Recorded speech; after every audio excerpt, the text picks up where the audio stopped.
Hi guys, welcome to Poop 101. Constipation is a really big issue in our society today, especially for young kids.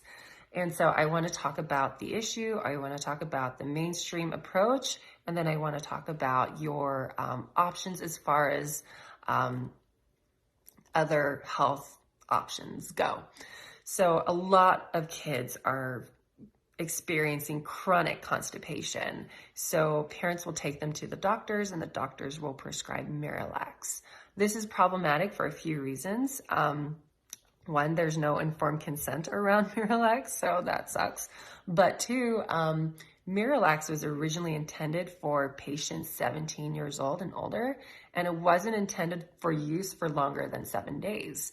However, they're using this now as an off-label drug to help kids with their constipation, and kids are taking it for weeks, if not months at a time. Now, side effects that a lot of parents have complained about and has actually had several investigations with is neuropsychiatric problems like depression, anger, anxiety, paranoia, and mood swings. So we could go into the juicy details on Miralax, but I'm probably just going to post an article here for you guys to read and some research, and you can go into those details. So that's your informed consent right there. Every time you are given a prescription for a drug, please just know that your doctor has not memorized every single side effect, so it is your job to go and research it for yourself, all right? They're not a walking encyclopedia or a dictionary. They're not Google. So don't depend on them to give you all the information. They will fail you. So when you do not want to use Miralax, what are your options? Well, the basic ones, the no-brainers are more fiber. Get rid of the toxic sludge in their diet and give them more vegetables, lots of seeds and nuts, flax seeds, chia, that soluble fiber that plumps up like gel. That is what draws water into the colon and helps create really soft poop.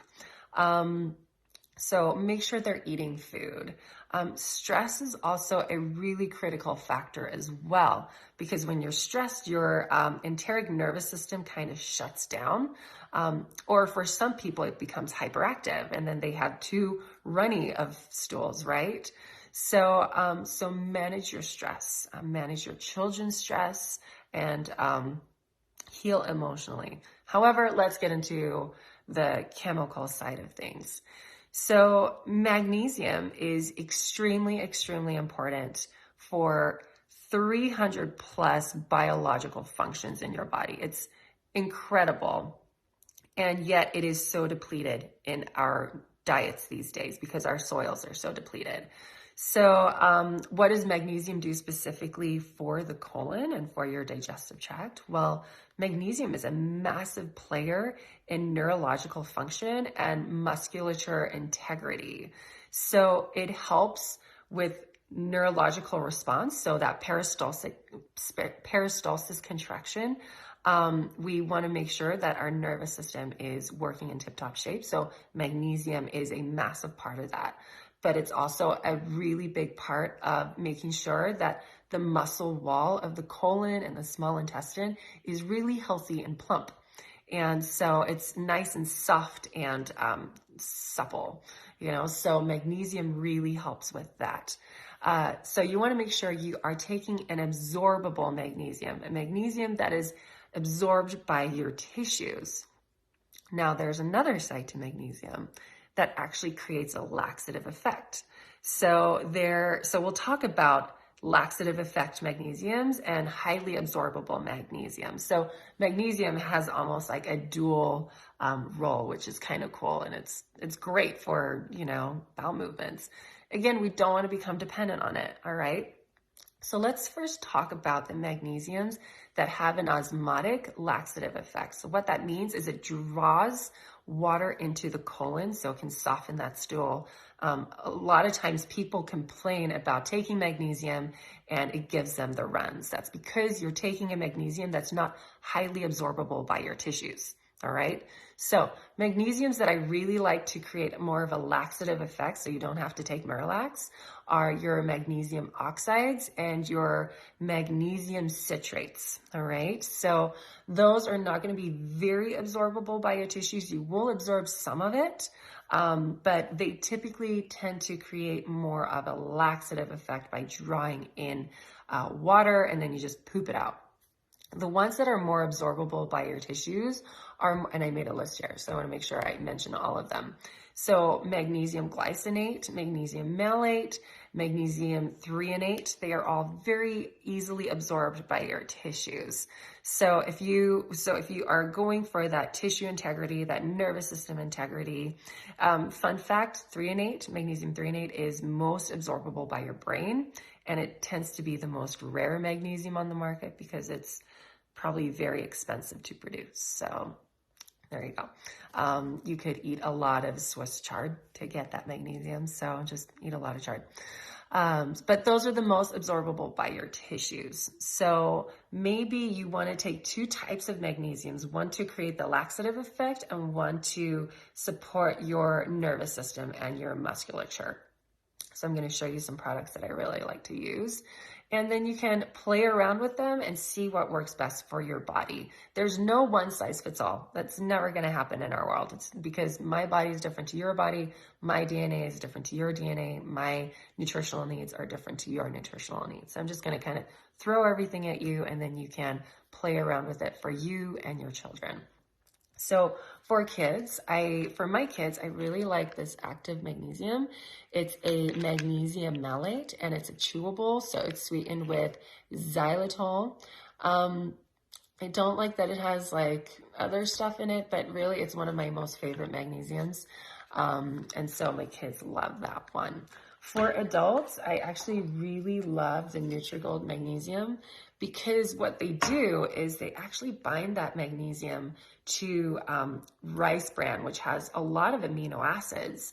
So it's not just magnesium glycinate, magnesium citrate, it's magnesium and then multiple amino acids. So it's being absorbed in multiple different types of tissues and different parts in your body.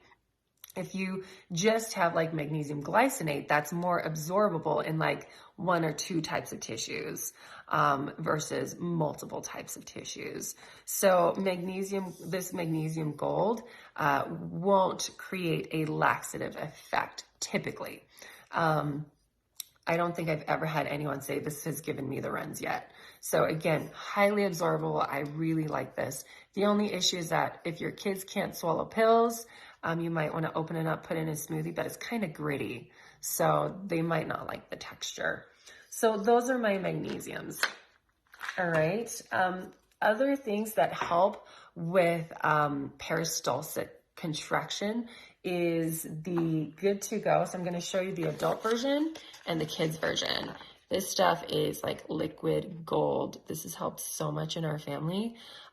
So you guys, just if your kids are having issues, magnesium and the pooper, the BioRay Kids Pooper is so incredible. And if you're an adult and you're having issues as well, make sure you're taking the magnesium and you're taking this, and play around with your dosage and see what works best for you. All right.